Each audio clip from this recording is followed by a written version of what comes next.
Merci beaucoup d'être fidèle à ces rendez-vous des Regards et des Hommes de la Chambre de commerce et d'industrie de l'Essonne, à ses équipes qui vous préparent ces événements et à son président qui vous invite régulièrement ainsi à la fois à réfléchir mais également à anticiper le monde qui vient. Son président, je vous demande de l'applaudir, Philippe Lavial.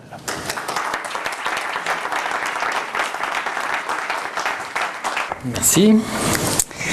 Bonsoir à toutes et à tous et bienvenue à la Chambre de commerce et d'industrie de l'Essonne, la maison des entreprises de ce département. Comme on vient de vous le dire, je suis Philippe Lavial, le président de la Chambre de commerce et d'industrie. Ça, c'est la présentation de la fonction. Il m'est arrivé aussi de dire je suis Philippe Lavial, marié, 3 enfants. Ça, c'est plutôt la présentation matrimoniale.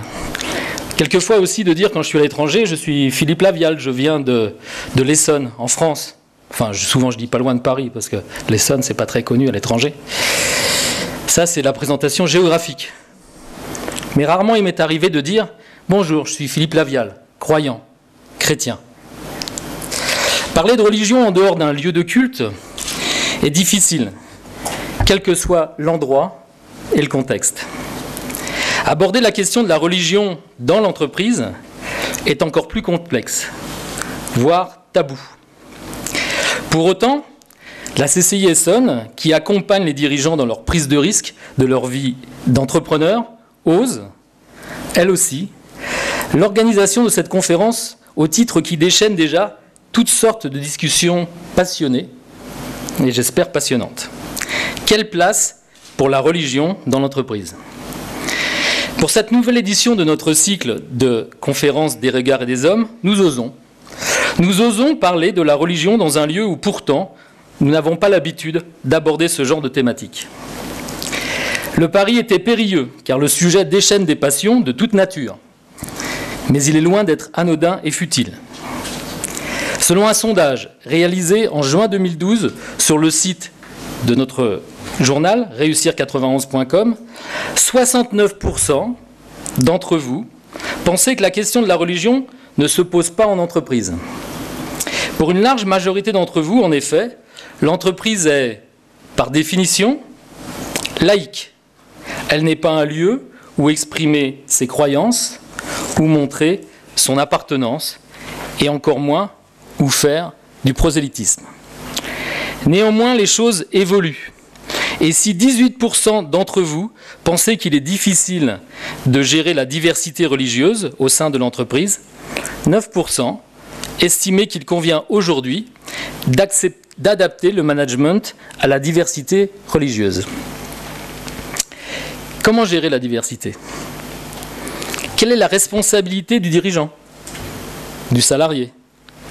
Qu'est-ce que le dirigeant peut accepter ou pas dans ses bureaux, dans son usine ? Ce sont toutes ces questions que nous vous proposons d'aborder ce soir. Et notre conférence est d'autant plus d'actualité que la semaine dernière, l'Association nationale des directeurs des ressources humaines a proposé de supprimer 3 jours fériés chrétiens pour les remplacer par des jours de congés payés banalisés. Pourquoi cette proposition ? Les DRH ont évoqué le respect de la diversité religieuse dans l'entreprise. Fermer les yeux, se dire que religion et entreprise sont 2 mots inconciliables, n'est pas une attitude très constructive et n'est en rien une solution. Alors je me retire en vous souhaitant une excellente soirée d'échange, de partage et de réflexion avec nos invités, s'ils arrivent. Merci beaucoup, bonne soirée.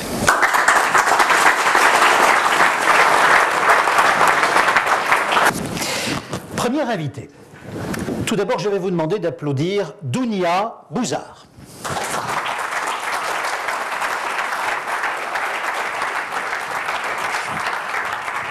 Je vous en prie.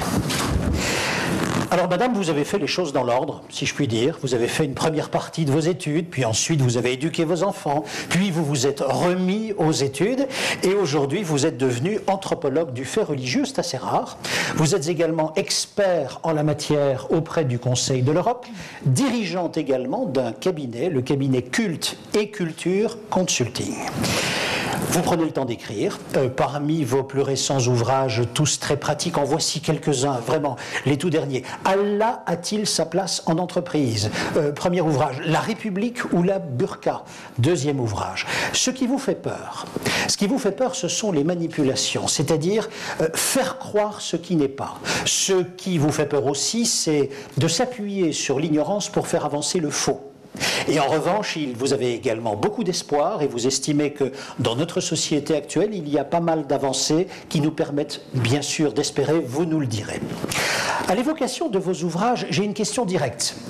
Ma question est la suivante. On a l'impression, je dis bien une impression, et le mot est respectueux, que ce qui va poser problème plutôt, c'est la cohabitation de l'islam avec l'entreprise. C'est un stéréotype, une idée reçue, ou vraiment il y a là une question?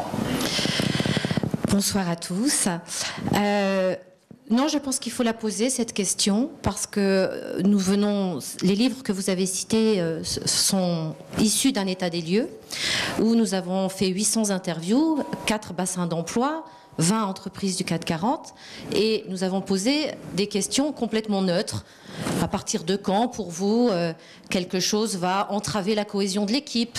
Quel type de différence pourrait dessouder des salariés, faire des complicités sur des convictions plutôt que faire des complicités sur l'objectif commun? Donc des questions neutres, et au travers de ces questions neutres, managers et salariés, sur les 800, 99% nous ont donné des exemples qui étaient liés à l'islam. Alors, ça ne veut pas dire que c'est l'islam en lui-même, mais ça veut dire qu'on a un tournant historique où on a des gens qui sont français, qui ne sont plus de passage et qui sont à part entière français, mais qui sont d'un nouveau prophète. Et effectivement, il y a une transmission de laïcité, et puis un ajustement à faire pour qu'on puisse s'adapter à cette nouvelle diversité qui jusque-là était réduite entre chrétiens et athées et agnostiques, hein, et là qui s'ouvre. C'est là qu'il y a une diversité. Donc ce n'est pas seulement une vue de l'esprit, mais nous allons aborder les choses de façon extrêmement pragmatique. J'interroge d'abord notre deuxième invité. Est-il arrivé? Elie Chouraki. Il n'est pas arrivé. Très bien. Alors donc, en attendant l'arrivée d'Elie Chouraki, simplement, toute petite précision, si vous le permettez, sur la façon dont vont se dérouler nos débats. Le président de la Chambre de commerce et d'industrie l'a dit à l'instant. Vous comprenez bien que religion et entreprise, débattre entre nous, c'est approcher la flamme d'un baril de poudre. C'est clair. Donc, posons bien un certain nombre de règles, si vous le voulez bien. Très simple. Entre nous. D'abord, nous exigerons ce soir, pour le bon déroulé de nos débats et de nos réflexions partagées, le respect absolu. Je tiens simplement à le rappeler. En même temps, il n'y a aucun tabou.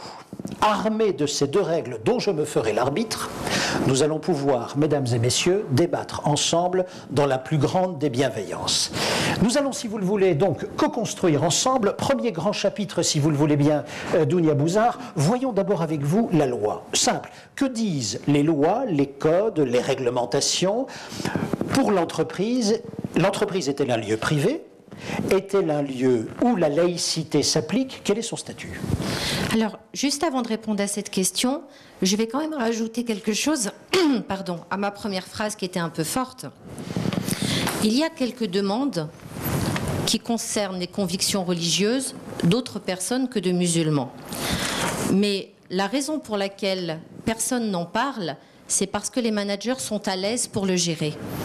Ils sont à l'aise pour le gérer parce qu'ils gèrent ce genre de revendications comme ils le feraient pour eux-mêmes. Ils appliquent les mêmes critères qu'ils appliqueraient pour eux-mêmes.